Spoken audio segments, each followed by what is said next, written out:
Tudo bom, galera do História Neném? Hoje nós vamos falar de um dos assuntos mais importantes do Brasil colônia, que marca a crise da dominação portuguesa e já acena na direção da independência do nosso país.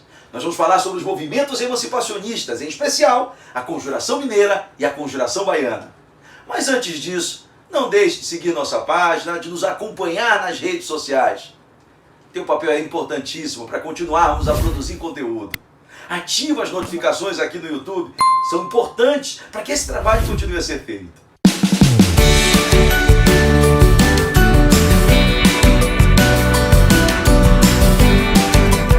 Então vamos lá.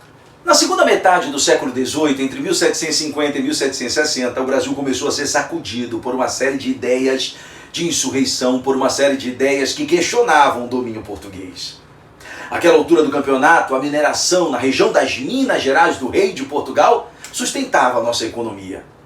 Mas também é importante lembrar que entre 1760 e 1770, as reservas auríferas naquela região já começavam a dar sinais de esgotamento. É extrativismo. Tira, termina. Ao mesmo tempo que as reservas começam a se esgotar, os filhos da elite das Minas Gerais eram enviados para a Europa para concluir seus estudos, para se tornarem doutores e depois retornavam para casa, para exercer, na maioria das vezes, suas funções. Não existia no Brasil instituições de ensino superior até então. Era uma prática comum na elite colonial. Esses jovens iam para a Europa no século XVIII, entravam em contato com as ideias iluministas, do liberalismo, voltavam de lá e traziam essas ideias para cá. Mas quando essas ideias chegavam aqui no Brasil, quando elas atravessavam a linha do Equador, quando chegavam nos trópicos, elas amoleciam. Afinal de contas, as ideias são paridas de acordo com as circunstâncias, mas elas são criadas e adaptadas a novas realidades. O liberalismo, que nasceu na Europa, no Brasil, vai passar a ter algumas características distintas. São esses filhos da elite mineira que estudaram na Europa, que trouxeram para cá para o Brasil as ideias iluministas e liberais, que vão organizar o movimento da Inconfidência Mineira ou Conjuração Mineira. Um movimento que surge no interior de Minas, num cenário de crise de extração aurífera, no momento em que as ideias iluministas chegam no Brasil, e mais do que isso, no momento em que os Estados Unidos, as 13 colônias, tinham acabado de romper com a Inglaterra e os ecos dos nossos irmãos lá do norte chegavam aqui. Foi nesse cenário, nesse contexto, que em Minas Gerais a elite começou a falar na independência de Minas Gerais, inspirada no que aconteceu nos Estados Unidos, para transformar Minas Gerais numa grande república. Minas Gerais. Só depois o debate ocorreria para o Brasil. Mas um detalhe interessante, esse século XVIII era um período em que as ideias chegavam por aqui, em que a mineração dava sinais de esgotamento. A Bahia, que há tempos vivia uma crise econômica, também viu essas ideias ganharem força, principalmente com as lojas maçônicas e com os grupos libertários que se organizavam em Salvador, que faziam debates e leitura de grandes obras dos pensadores iluministas. Sem esquecer que na Bahia, no finalzinho do século XVIII, os ecos da Revolução Francesa, da República Jacobina do Terror, também ganhavam força. Ah, e o que aconteceu no Haiti, ilha da América Caribenha que conseguiu se tornar independente da França, eliminando e matando grande parte da elite francesa branca que governava o país. O haitianismo, que assombrava os latifundiários e donos de escravos do Brasil, chegou na Bahia. Minas Gerais e Bahia, no final do século XVIII, vão se levantar contra Portugal, na Conjuração Mineira e na Conjuração Baiana. Conjuração Mineira ou Inconfidência Mineira, em 1789. Conjuração Baiana ou Inconfidência Baiana ou Revolta dos Alfaiates, em 1798. São os dois movimentos mais importantes entre os emancipacionistas deste período e os mais cobrados na tua prova do Exame Nacional do Ensino Médio. É importantíssimo que tu compreenda os dois numa análise comparativa. O movimento mineiro era um movimento elitista, são os filhos da elite mineira que estudaram na Europa e entraram em contato com essas ideias e trouxeram as ideias do iluminismo e do liberalismo para cá. Sempre é bom lembrar, o movimento mineiro, fortemente influenciado pela independência dos Estados Unidos, queria liberdade política, queria liberdade econômica, mas não falava com profundidade em libertar os escravos. Afinal de contas, é um movimento elitista. Eles não admitiam a alta cobrança de impostos por parte de Portugal e não aceitavam a devassa que estava prestes de acontecer. Cobrança compulsória de tributos na forma de ouro ou de pedras preciosas nas cidades mineiras. O movimento se organizou.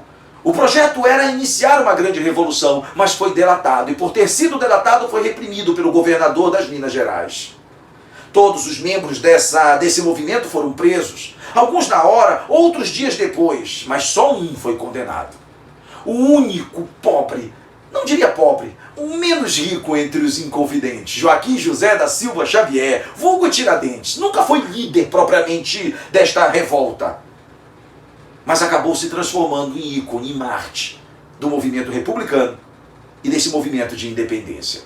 Tiradentes, logo em seguida, foi enforcado e esquartejado, o único condenado à morte no movimento. O movimento mineiro, portanto, é um movimento elitista, influenciado pelos Estados Unidos, que queria a independência de Minas Gerais para depois discutir esse movimento no Brasil. Queria transformar Minas numa república, não admitia mais a alta cobrança de impostos. O movimento não chegou a acontecer, foi delatado e reprimido imediatamente pelo governo português que administrava Minas Gerais. A repressão é relativamente branda, se você levar em consideração que nós temos apenas um condenado à morte. Outros foram presos e outros ainda enviados ao degredo. Já o movimento baiano é diferente. O movimento baiano é essencialmente popular. Alguns dos membros deste movimento, eram alfaiates, negros, livres, libertos, descendentes de escravos de ofício. Foram eles que organizaram o movimento, que começaram esse movimento. Fortemente influenciado pela fase mais radical da Revolução Francesa e, como eu disse, pela independência do Haiti, pela Revolução do Haiti. Era um movimento de caráter radical. Pegaram as ideias liberais e ampliaram. Queriam a liberdade política, queriam a liberdade econômica e falavam em libertar os escravos. O movimento foi às ruas, num cenário de crise econômica que a Bahia assistia desde a decadência da cana-de-açúcar. Tomaram Salvador e foram reprimidos com extrema violência. Quase nenhum preso. Todos mortos e executados pelas forças portuguesas na Bahia. Perceba que, de acordo com o sociólogo alemão Max Weber, se você quer conhecer os indivíduos que constituem o movimento social, basta que você compreenda como ele é reprimido. Se você sabe como o movimento é reprimido, você sabe quem eram os sujeitos ali envolvidos. Repressão branda, elitista. Repressão violenta, popular. Os dois movimentos fracassam nos seus propósitos. A independência vai vir alguns anos depois, já no século XIX, e por outros caminhos. Mas também chama a nossa atenção o que vai acontecer com Tiradentes. Executado em 1789, 100 anos depois, na proclamação da República, no centenário da Conjuração, ele começa a ser construído como uma imagem republicana ícone de um novo projeto de Brasil que se iniciava. Militar, alferes, da polícia, das camadas populares, lutando pela independência, lutando pela república, foi transformado em herói republicano.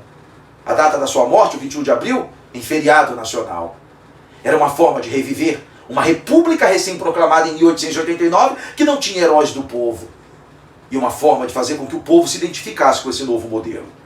Inclusive uma imagem de Tiradentes, semelhante a de Jesus Cristo, começa a ser replicada, massificando, portanto, essa proximidade do herói com o povo. Mas isso é uma outra história. No nosso próximo encontro nós vamos falar com mais profundidade sobre a República Brasileira. E quando nós formos discutir a proclamação da República, Tiradentes vai voltar à tona novamente. Lembre, fundamental a análise comparativa. É mais uma aula nossa do História do Enem. E a gente espera ter contribuído com vocês. Grande abraço.